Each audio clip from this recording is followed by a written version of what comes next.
কিছুটা এমনি রেখে দেবো না, এবার লবণ সরি আমি এবার আমি বিট নুন ছড়িয়ে নেবো অল্প অল্প করে। বন্ধুরা সবাই কেমন আছেন? আজ আমি আপনাদেরকে দেখাবো একটা মুখরোচক রেসিপি। যে রেসিপিটা দেখবেন মুখরোচক বলতে আমি আপনাদেরকে দেখাবো আজকে মুগ ডালের ভাজা।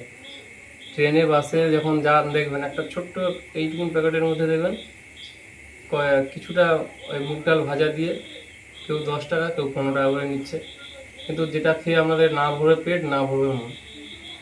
তাই আর বন্ধুরা আমি আমি আজকে যে মুগ ডাল ভাজা করে দেখাবো সেটা আমাদের বাড়িরই মুগ ডাল। আপনাকে আগে দেখিয়েছি আমাদের বাড়িতে নিয়ে গিয়ে একটা ভিডিও করা আছে, দেখবেন তাতে দেখবেন আমাদের বাড়ির মুগ ডাল হয়েছে। সেই মুগ ডাল দিয়েই আজকে মুগ ডালের ভাজা করব।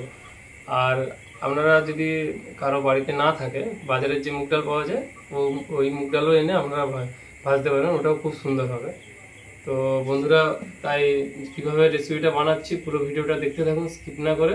আর বন্ধুরা আমাদের চ্যানেলটা লাইক কমেন্ট শেয়ার করবেন। আর যে নতুন বন্ধুরা প্লিজ আমাদের চ্যানেলটা সাবস্ক্রাইব করবেন। তো রেসিপিটা করার জন্য যেটা রাখবে এই দেখুন বন্ধুরা, আমি এই মুগ ডালটা দেখুন ভিজে রেখেছিলাম প্রায় 2 ঘন্টা আগে। দেখুন কত সুন্দর ফুলে গেছে। আর বন্ধুরা ভিডিওটা স্কিপ করতে না বলার কারণ এর মধ্যে ছোট ছোট অনেক জিনিস বলা আছে। দেখুন আমি যখন ভিজিয়েছিলাম এর মধ্যে 2 চিমটি আমি খাবার সোডা দিয়েছিলাম, তার জন্য মুগ ডালটা খুব ভালো করে ফুলেছে। আর এটা যদি খাবার সোডা না পড়ে এতটা ভালো করে ফুলবে না। তাই একটু যখন ভিজিয়ে দেবেন তার সাথে 2 চিমটি খাবার সোডা অ্যাড করে দেবেন। আর আমি বন্ধুরা যখন মুগ ডালটা আমি ধুয়ে রেখেছিলাম আর তার জন্য জলটা একদম পরিষ্কার আছে। এইবার আমি এটাকে ছেঁকে নেব। এবার আমি মুগ ডালটা ছেঁকে নিচ্ছি।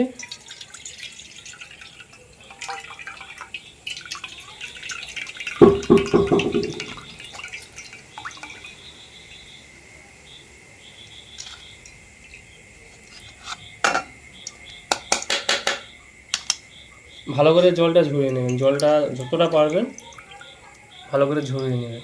কারণ ভালো করে জলটা ঝরিয়ে নেবেন, যতটা ভালো করে জল ঝরাবেন এর গায়ে কিন্তু একটু জল থাকবে না। আর না থাকার জন্য তার জন্য আমি আরেকটা করব, দেখাচ্ছি সেটা আপনাকে এরপরে। তার আগে যতটা ঝরানো যায় এইভাবে জলটা ঝরিয়ে নেবেন। দেখুন কত সুন্দর করে ডালটা একদম ভালো করে জলটা গড়িয়ে নিয়েছি। এবার এটাকে জলটা একদম শুকনো করার জন্য আমি একটা পরিষ্কার কাপড়ের মধ্যে ভালো করে এটাকে বিছিয়ে নেব। বিছিয়ে একটু হাওয়াতে রাখতে হবে। তাতে করে কি হবে, মুগ ডালের যে গায়ের জল আছে জলটা পুরো একদম শুকিয়ে যাবে।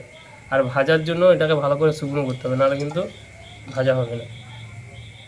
এটা ভালো করে এইভাবে মিলে নেব।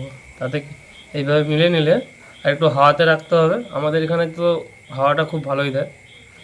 আস্তে আস্তে করে দেখবে একটু এভাবে নাড়াচাড়া করলে ভালো করে শুকিয়ে যাবে। আমাদের যেখানে আমি রান্নাটা করছি ওখানে খুব হাওয়া হয়, কিন্তু আপনারা চাইলে একটু পাখাতে শুকিয়ে নিতে পারেন। এবার একটু মিলিয়ে দেবেন, 2-3 মিনিট পরের মধ্যে দেখবেন শুকিয়ে যাবে।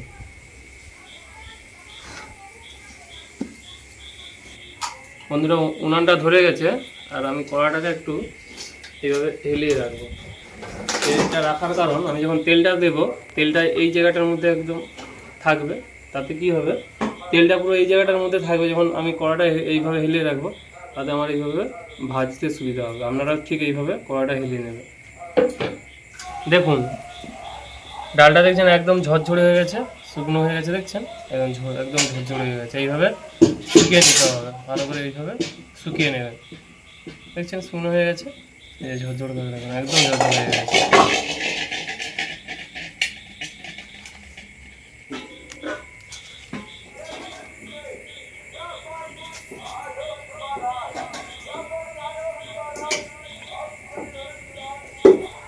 বন্ধুরা এবার আমি মুগ ডালটা ভেজে নেব। অল্প অল্প করে নেবেন, খুব বেশি নেবেন না, অল্প অল্প করে এইভাবে নেবেন, ঠিক আছে? এবার নিয়ে এরকম কীভাবে ভাজবেন নেবেন এইভাবে দেখবেন। এভাবে দেখুন যতক্ষণ এইভাবে ঠিকঠাক এই যে দেখছেন বাউলটা আছে, ভাববেন যে এটা ভাজা হচ্ছে। বাউলটা এখন কখন বুঝবেন যে ভাজা হয়ে গেছে? আমি একটা এই দেখুন টিস্যু পেপার নিয়ে নিয়েছি, টিস্যু পেপার মধ্যে দিয়ে দেবো। এই যে অতিরিক্ত তেলটা থাকবে এই টিস্যু পেপারটা শুষে নেবে।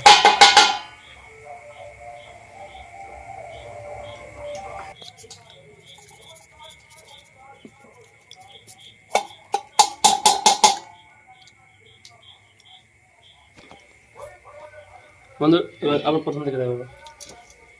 বন্ধুরা আবার আমি মুগ ডালটা ভেজে নেব, অল্প করে নেবেন, ফার্স্টবার করছি অল্প করে নেবেন, ঠিক আছে?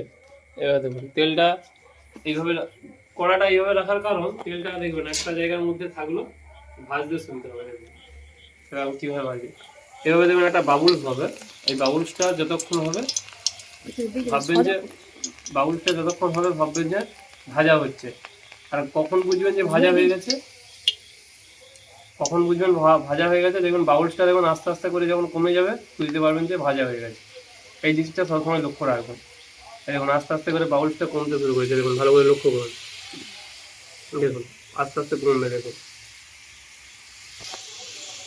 দেখুন বাউলসটা কমছে, দেখছেন? দেখুন আস্তে আস্তে বন্ধ হয়ে যাবে। যখনই বন্ধ হয়ে যাবে ভাববেন যে ভাজা হয়ে গেছে। এটা হচ্ছে মুগ ডাল ভাজার এটাই নিয়ম। দেখুন বন্ধ হয়ে গেছে, দেখুন আর একটুক্ষণ পরে একদম থাকবে না, বাবুলসগুলো পুরো টোটালি বন্ধ হয়ে গেছে। এরকম ভাজা হয়ে গেছে, এবার নামিয়ে নেবো। ভাজা হয়ে গেছে।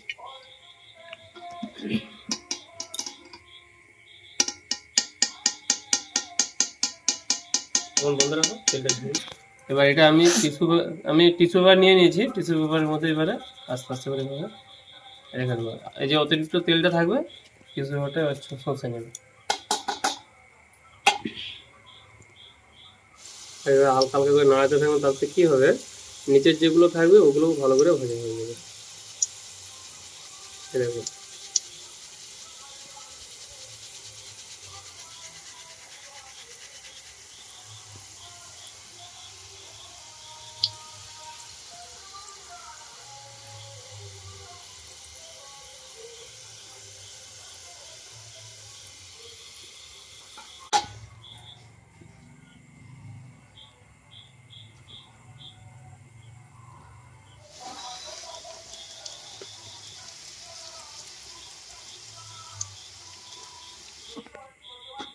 দেখুন বন্ধুরা, আমাদের মুগ ডাল ভাজা প্রস্তুত হয়ে গেছে। কত সুন্দর দেখুন ভাজা হয়েছে, দেখছেন?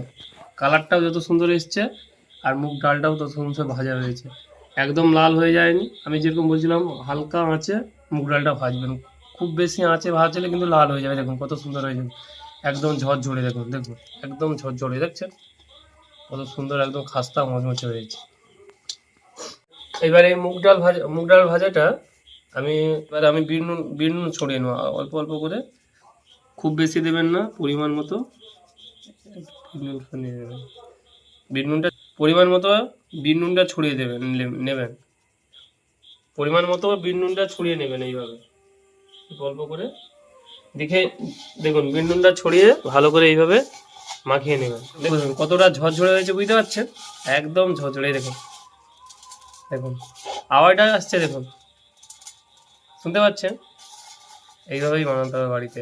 আর একবার এইভাবে যখন বাড়িতে বানিয়ে দেখুন সবাইকে খাওয়াবেন, সবাই দেখবেন খুব আনন্দ পাবে। যেটা আপনার মানে একটু অল্পখানি 15 টাকা 20 টাকা করে কিনে খেতে হয়, সেটা দেখুন কত অল্প টাইমের মধ্যে কত সুন্দর হয়ে গেছে। দেখুন এই মুগ ডালটা যদি আপনারা মনে করেন যে এটাকে আপনারা একটা ডিবার মধ্যে রেখে অনেক দিন ধরে খাবেন, আপনারা যেভাবে বিস্কুট চানাচুর রাখেন সেইভাবে ডিবার মধ্যে এটাকে রেখে দিয়ে আপনারা ভালো করে সংরক্ষণও করে রাখতে পারেন, কোনো সমস্যা হবে না। এবার আমি কিছুটা এই যে বিন্দুল মাখালাম, এমনি সাদা কিছুটা রেখে দেবো, আর কিছুটা আমি মশলাদার করব। দেখি মশলাটা করলে খেতে কতটা সুন্দর হয়। এটা আমি সাদা রেখে দিচ্ছি আর এইটাকে আমি মশলাদার করব। এর জন্য আমি এটাকে আগে প্রথমে বাটিতে ঢেলে নেব।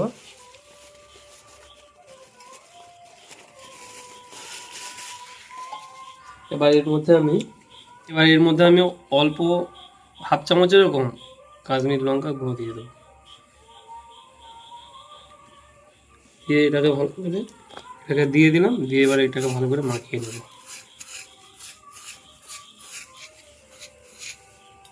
দেখুন দুটোর কালার দেখুন, এটা মশলাদার আর এটা সাদা। এবার আমি দুটো খেয়ে দেখি কোনটার টেস্ট ভালো হয়, আপনাদেরকে আমি জানাচ্ছি খেয়ে।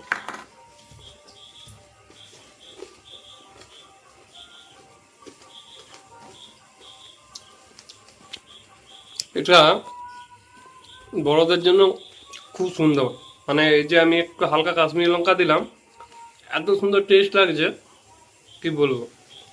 আর আমি দেখি সাদাটা খেয়ে দেখি।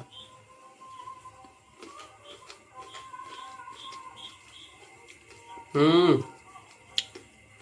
দারুণ হয়েছে বন্ধুরা। আমার দেখুন বন্ধুরা, দু রকম মুগ ডাল ভাজা করেছি, এটা বড়দের জন্য আর এটা ছোটদের জন্য। যারা ছোটরা তো ঝাল খেতে পারে না, এটা ছোটদের জন্য খুব ভালো হবে, এটা বড়দের জন্য। দুটোই খুব টেস্টি। আমি যেভাবে বানালাম আপনারা ঠিক এইভাবেই বানিয়ে একবার খাবেন, দেখবেন খুব ভালো লাগবে।